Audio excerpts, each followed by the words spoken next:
At 11:42 on a Tuesday night, 3 words lit up Simone Reed's phone. Only 4 people were supposed to know that number. Grant Pierce was not one of them. The message read, "Miss me yet?" She sat frozen on the edge of her bed in the small staff room off the residential corridor, staring at the screen until it dimmed on its own, and understood, with a cold certainty that emptied her stomach, that the address she had believed was the safest one left to her was not safe anymore. 3 weeks earlier, she had walked through the Cole Estates gate carrying 1 suitcase and a short list of rules she never wrote down anywhere a search could find them. Never answer a call or a message from anyone connected to her old life. Never stand with her back to a door in a room she did not know well. And never, under any circumstances, let anyone see her flinch at the sound of a car door closing. Marisol, the head housekeeper, walked her through the house's official rules that first morning in a brisk, efficient voice: no talking during business hours unless spoken to, no entering the East Wing after dark without being asked, no questions about the men who arrived in unmarked cars and left without using the front gate camera.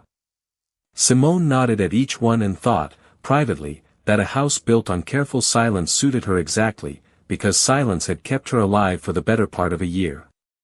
She learned the estate's rhythms the way she had once learned Grant's moods, cataloging them for safety instead of survival this time, though she was not always certain there was a difference. She told no one, not Marisol, not the quiet, watchful head of security, not the owner of the house himself, the real reason a woman with her qualifications had taken a live-in position paying half what her resume should have earned her elsewhere.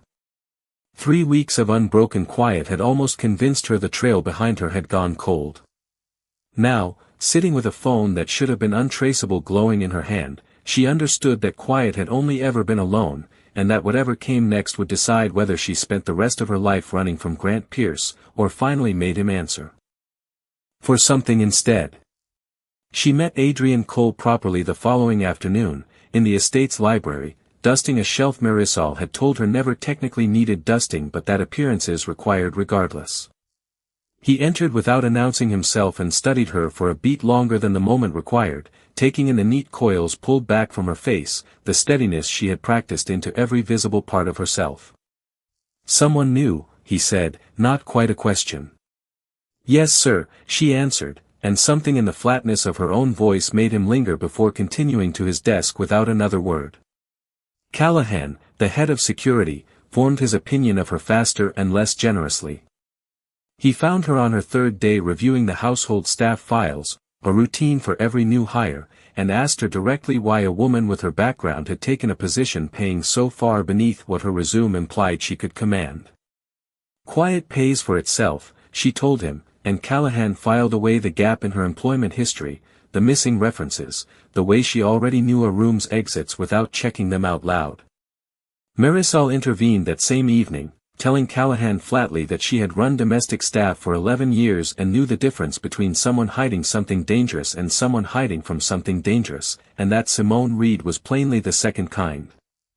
Callahan did not fully stand down, but he stopped pulling her file. Marisol's defense settled something in Simone's chest, the unfamiliar relief of a stranger choosing to believe the best of her without demanding proof first. That evening, setting a table for a dinner Adrian was hosting alone, she watched his hand tremble around a glass of water before a call came in, a tremor gone the instant he answered in a voice that dropped cold and businesslike. She said nothing, only refilled the water no one had asked her to refill, and stepped back into the wall's shadow, the way she had learned to disappear in rooms not yet proven safe to be seen in. The shift happened on a Thursday that started like every other Thursday and ended nothing like it. Adrian found her in the garden past 10. At night, sitting alone on the stone bench near the fountain, breathing in the slow, deliberate way people breathe when they are working hard not to fall apart. He did not ask why she was out there instead of asleep. He sat down at the far end of the bench and said only that the fountain ran too loud at night for his taste, but he had never gotten around to fixing it. It was such an ordinary, almost absurd thing to say that Simone laughed before she could stop herself. He asked, carefully, whether she was all right, and she said yes with the automatic ease of a lie she had told so often it barely registered as one. Adrian did not accept the answer at face value, but he did not push past it either. He told her, unprompted, that he had grown up in a house where no one was allowed to say they were not all right, and that undoing that particular lesson had taken most of his adult life. It was the most personal thing he had said to her in 3 weeks, offered without any apparent expectation of something in return. She did not tell him about Grant, not fully, not yet. She told him only that she had left someone who mistook control for love, and that the leaving had cost her more than money. Adrian's jaw tightened, the cold, businesslike man from the phone call surfacing beneath his skin for a moment before he mastered it. He said only that anyone capable of leaving a person like that deserved better than a locked gate and a job title, and that whatever she needed to feel safe here, she only had to name it, not ask permission for it. Simone sat with that long after he excused himself, the too loud fountain sounding, for the first time since she arrived, almost peaceful. The first sign arrived 2 days later, an unfamiliar car parked across from the service entrance for nearly an hour before pulling away, its windows tinted darker than any delivery vehicle usually cleared through the gate log. Simone reported it to Callahan herself, a decision that cost her something to make. He pulled the gate footage and ran the plate through a contact he trusted from his years working fraud cases before private security, and by morning he had an answer that unsettled him. More than a simple trespasser would have. The car had been rented under a stolen identity, a real man's license and payment information lifted and used 2 states away, which meant whoever had booked it either had access to stolen financial data or had paid someone who did. That afternoon, Simone's phone buzzed once with a message from an unknown number, 3 words long, and she stood frozen in the laundry room for nearly a full minute before deleting it, telling herself Grant could not possibly have this number, that she had scrubbed every trace of herself before she ran. Callahan noticed the change in her before anyone else did, the way her eyes cut to every window facing the street, the way she flinched when a delivery truck backfired near the gate. When he finally asked her directly whether someone had contacted her, she did not answer immediately, and in the silence that followed, he told her, with unexpected gentleness for a man built mostly out of suspicion, that a rental booked on stolen credentials was not the work of an amateur, and that whoever this was had resources she had perhaps underestimated. The second message arrived 4 days later, and this one erased any remaining possibility that Grant was guessing. It used the new number itself, the one she had activated after arriving at the estate and given to no one from her old life, and it named the exact time her grocery pickup reached the service entrance each Tuesday, a detail that lived nowhere outside this house's own scheduling system. Both pieces, the number and the schedule, had to have come from the same place, which meant the leak was not behind her anymore. It was inside. She brought it straight to Adrian, and watched something in his face go very still and very cold. He told her, within the hour, that he had arranged a second, fully staffed property across the city and that she would be moved there by the weekend while Callahan handled the situation here. It landed like a door closing on a decision that had never once included her. Grant called it love when he decided everything for me, she told him, her voice sharper than she had ever used with him. You don't get to call it protection. And do the same thing. Adrian went quiet in a way different from his usual stillness. You're right, he said finally. I made the decision before I asked what you wanted. I won't do that again. He asked her, plainly, what she wanted instead. She wanted to know how Grant kept reaching pieces of her life that only existed inside this house. She wanted Callahan's resources aimed at answering that question rather than making her disappear again.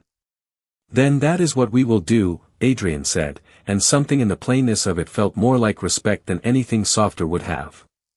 Grant Pierce made his move on a Saturday afternoon, walking directly up to the estate's outer visitor gate as though he had every right to be there, his voice pitched at exactly the register that sounded reasonable to anyone who had never heard what came after it in private.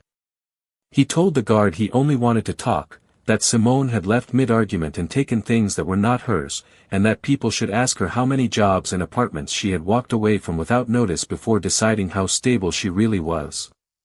The guard held the line and alerted the house, and Simone watched on the security monitor with her hand pressed to her mouth. Adrian reached for the phone the way she now understood meant he intended to make Grant vanish through channels she did not need to see. She stopped him.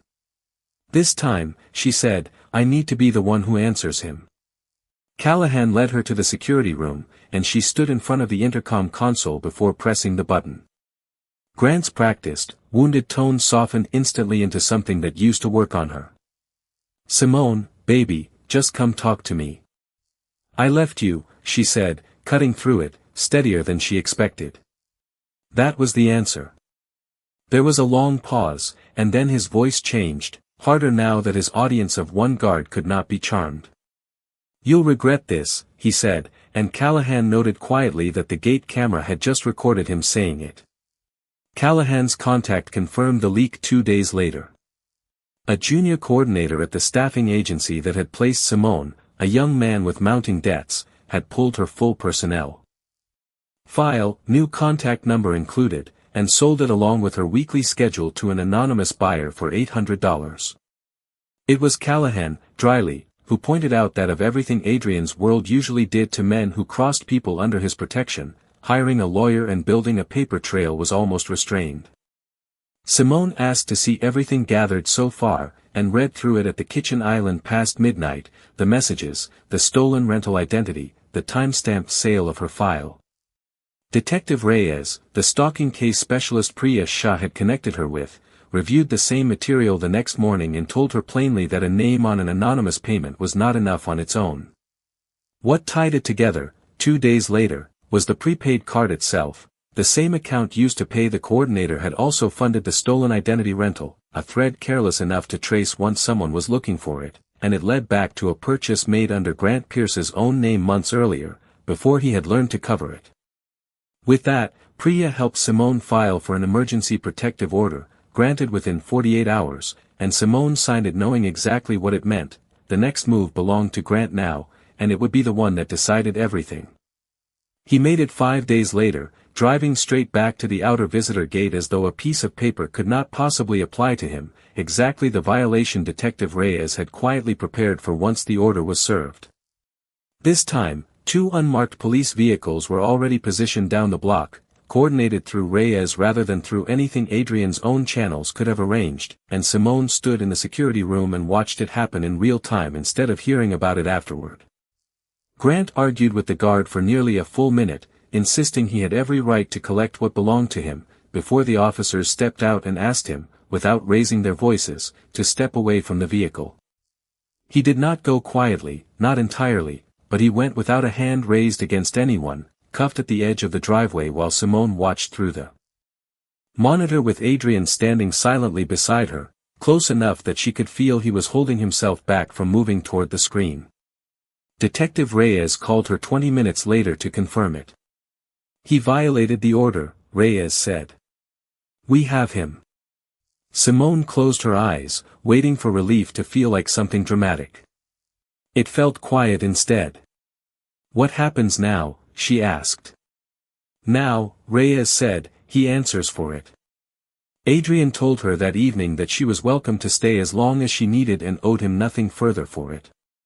Simone stayed another 4 months, rebuilding what Grant had spent 2 years dismantling, a bank account in her name only, a lease application, a job offer from a hospitality group built on the management skills she had quietly been using to run half of this household for months.